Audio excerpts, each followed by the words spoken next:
She thought he was just another ordinary buyer, someone she could dismiss without a second thought. But little did she know, the man she humiliated would soon control her future in a way she never saw coming.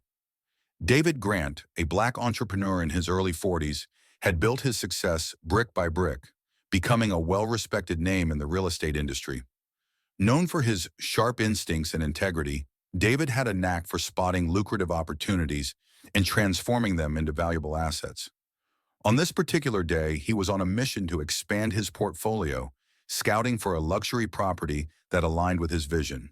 Dressed in simple jeans and a button-up shirt, David entered a high-end real estate office nestled in the heart of the city's elite district. He preferred keeping a low profile, knowing that appearances often led to assumptions, something he was all too familiar with. His calm demeanor and polite smile didn't betray his wealth or expertise, but his confidence spoke volumes. Behind the desk was Rachel Turner, a realtor in her early 30s with an ambitious streak and a sharp tongue. Rachel had a reputation for prioritizing high-profile clients while dismissing those she deemed unworthy of her time. Her bias was evident in the way she sized up prospective buyers, making snap judgments based on their appearance. As David approached her desk, Rachel barely looked up from her computer. "Can I help you?" she asked curtly, her tone laced with disinterest.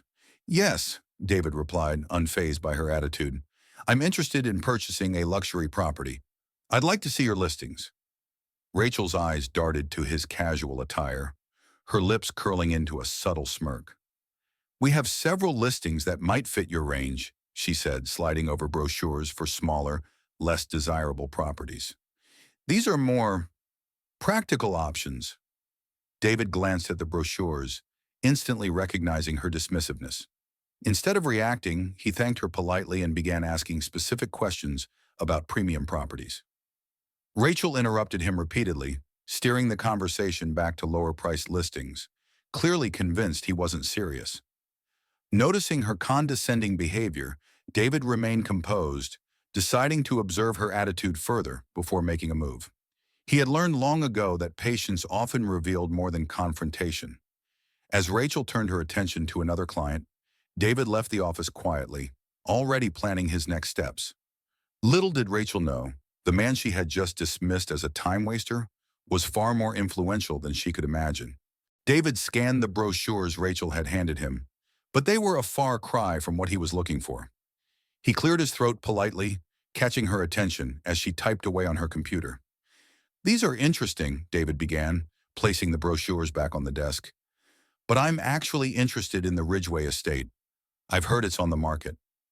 Rachel froze for a moment, then turned her gaze back to him, her expression skeptical. "The Ridgeway estate?" she repeated, her tone almost mocking. "That's, well, it's a very exclusive property. Perhaps something a bit more accessible might be a better fit." David maintained his composure. "I understand its exclusivity. That's why I'd like to see the details." Rachel gave him a tight smile and leaned back in her chair. "It's listed for $8 million, she said pointedly, as if daring him to back down. "It's not really in the range of most buyers, but if you'd like, I can show you something similar in a lower bracket."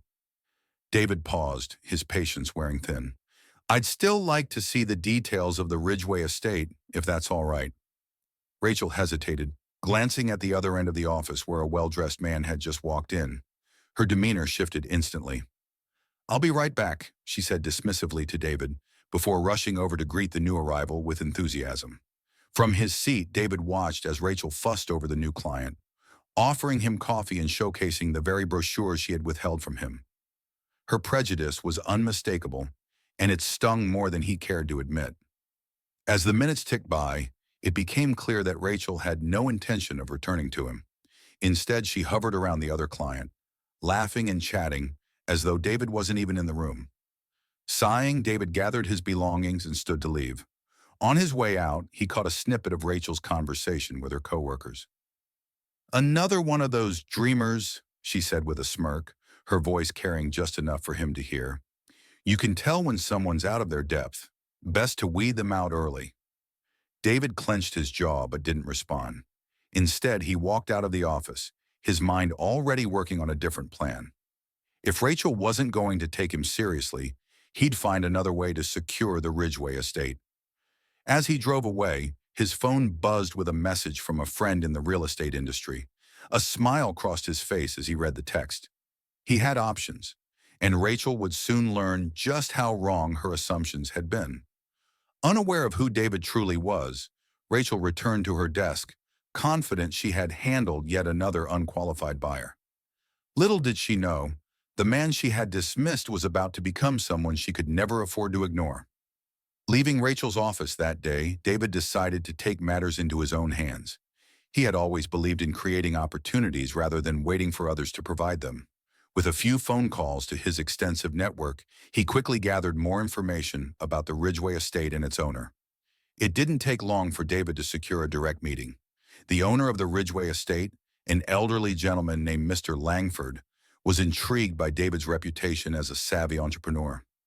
During their meeting, David shared his vision for the property, emphasizing its cultural and personal significance to him. Impressed by David's sincerity and business acumen, Mr. Langford agreed to negotiate directly.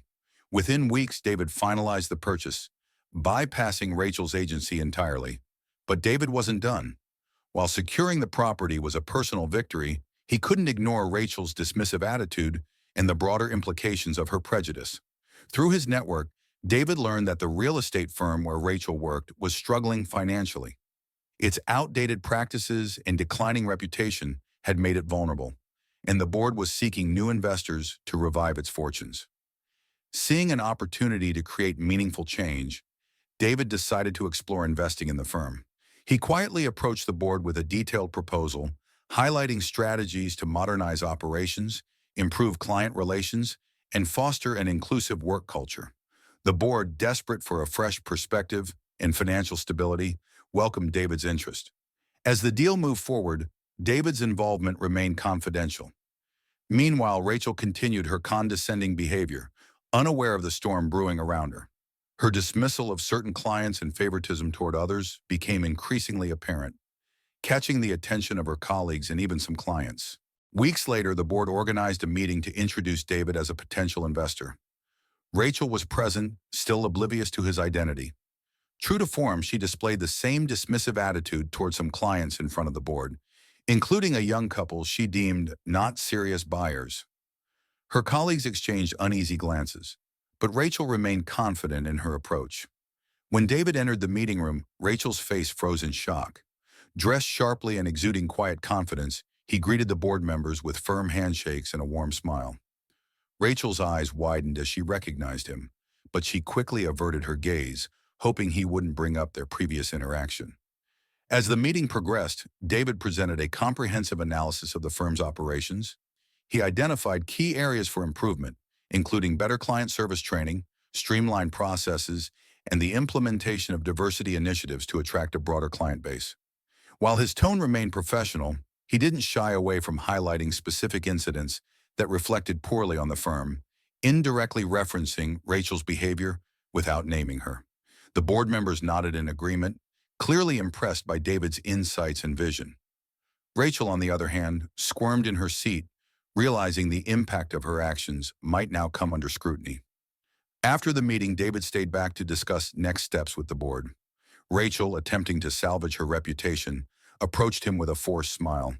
"Mr. Grant," she began, her voice unsteady, "it's a pleasure to see you again. I hope everything worked out with your property search."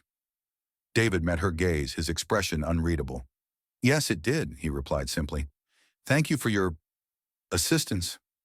Rachel's face flushed, and she quickly excused herself. As she walked away, she couldn't shake the feeling that her career was about to take a dramatic turn. David, meanwhile, remained focused on his mission. He knew that true change required more than just addressing one person's prejudice. It demanded systemic improvement. With the board's support, he began implementing his strategies, starting with a thorough evaluation of the firm's staff and policies. Over the next few weeks, David quietly observed Rachel's interactions with clients and colleagues. Her pattern of behavior was consistent. She catered to those she perceived as wealthy or influential, while disregarding others. David documented these incidents, not out of spite, but to illustrate the need for accountability and change within the firm. As the firm's new investor, David now held the power to ensure those changes were implemented. Rachel's behavior was about to face the scrutiny it had long evaded, and the culture of the firm would never be the same again. The board meeting was held in the firm's largest conference room, packed with senior staff, agents, and executives eager to hear from the mysterious new majority stakeholder. The atmosphere buzzed with anticipation, but Rachel felt a knot of unease in her stomach. She had no idea why, but she couldn't shake the feeling that something significant was about to happen. As the meeting began, the CEO stood at the podium to address the room. Ladies and gentlemen, thank you for gathering here today. It's my honor to introduce our new majority stakeholder, whose vision and leadership will steer this firm into a brighter, more inclusive future. Please welcome Mr. David Grant. The room erupted in polite applause as David entered, dressed sharply in a tailored suit. His composed demeanor exuded authority, and his presence commanded the room's attention.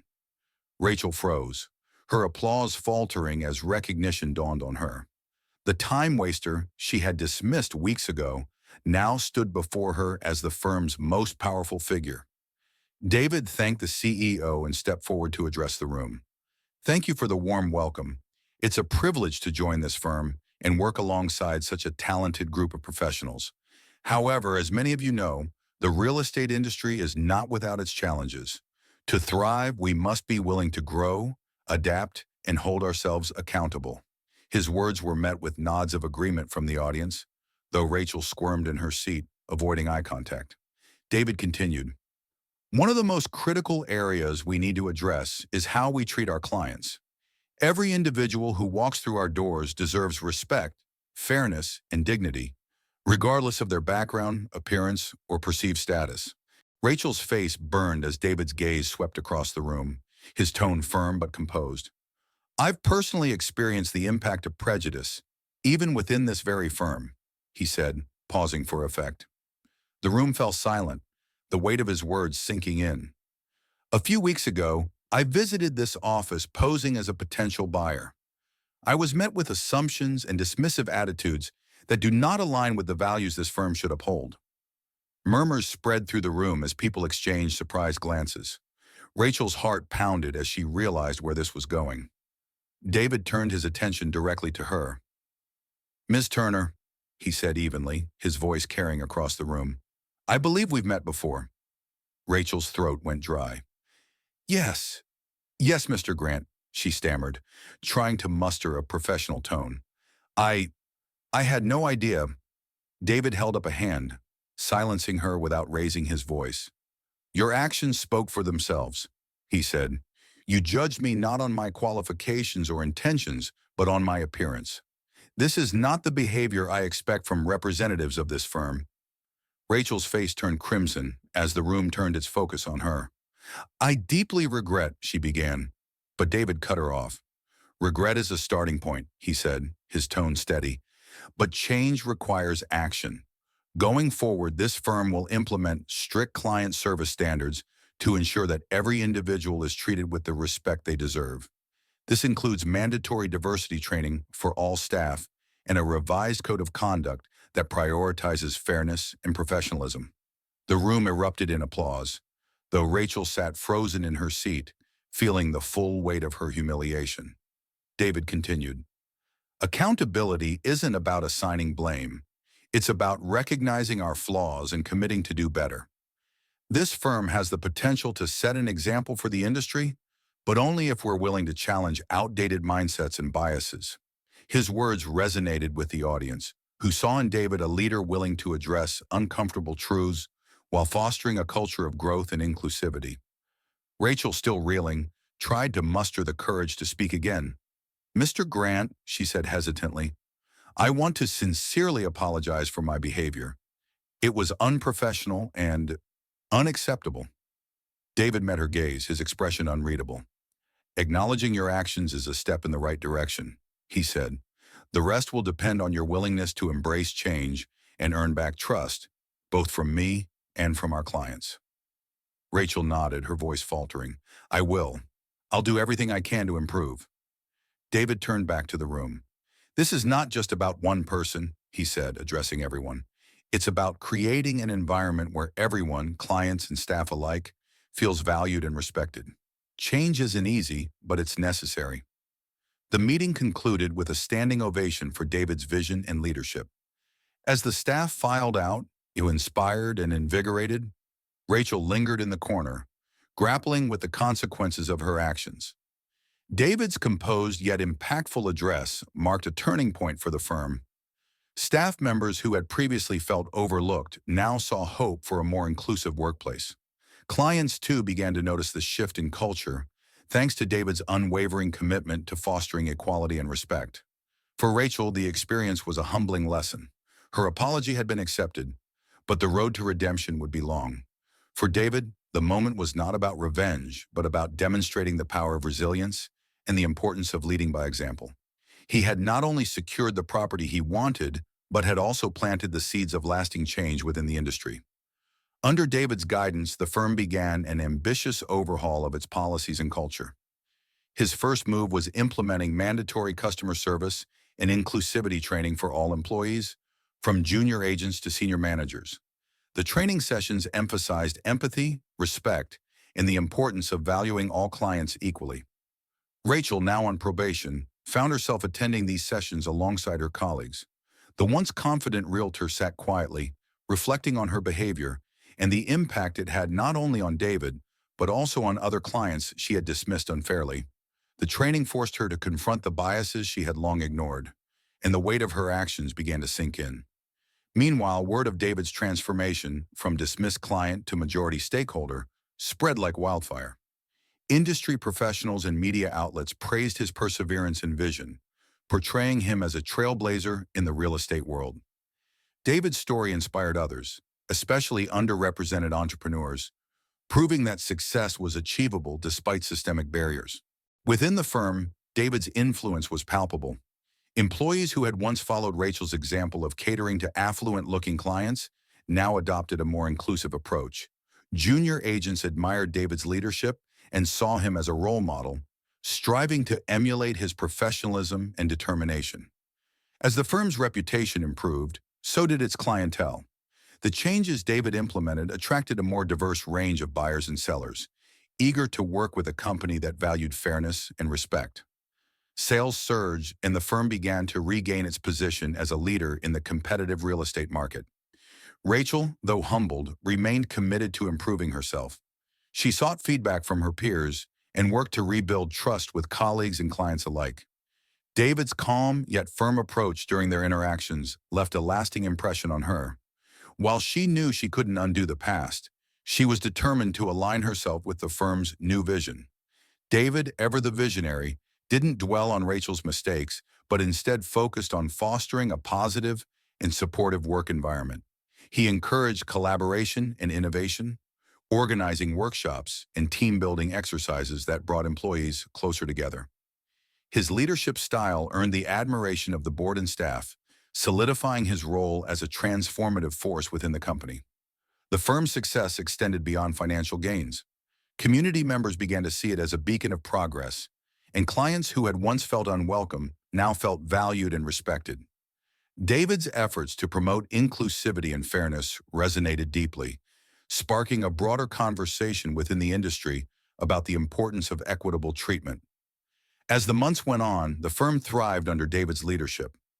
Rachel, now an advocate for the firm's new policies, began mentoring younger agents, sharing her own journey of growth and redemption. Her transformation became a testament to the impact of David's leadership and the power of accountability. David's rise wasn't just a personal triumph, it was a victory for everyone who had ever been underestimated or dismissed. Through his perseverance and vision, he turned a moment of prejudice into a movement of progress, leaving an indelible mark on the industry and the lives he touched along the way. Months after the transformative changes at the firm, the company hosted a celebratory event to honor its resurgence and newfound reputation as a model of professionalism and inclusivity. Employees, clients, and community leaders gathered in the firm's sleek headquarters, reflecting on the company's journey under David's leadership. Amid the crowd, Rachel spotted David speaking with a group of young agents, his warm demeanor and encouraging words capturing their admiration. Summoning her courage, Rachel approached him with a mix of humility and gratitude. "Mr. Grant," she began, her voice steady but sincere, "I want to take this opportunity to apologize for how I treated you during our first meeting. I judged you unfairly and I regret the way I behaved.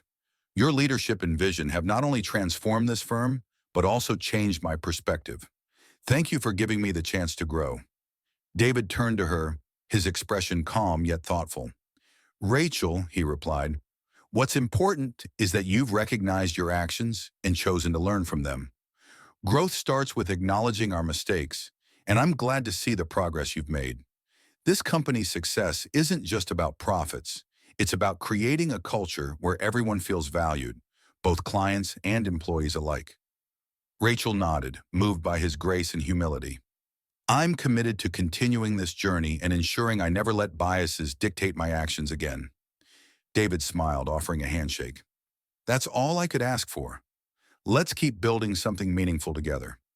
As the event continued, David reflected on how far the firm and he himself had come. Under his leadership, the company had become a beacon of inclusivity and excellence, attracting diverse clients and setting new standards for the industry. Rachel, now one of the firm's most proactive advocates for fairness and respect, often credited David's influence for her transformation. The story ended with David thriving as a leader, not only achieving professional success, but inspiring others to embrace change and growth. Rachel, once a skeptic, had become a testament to his impact, proving that even the smallest moments of humility and perseverance could create lasting change.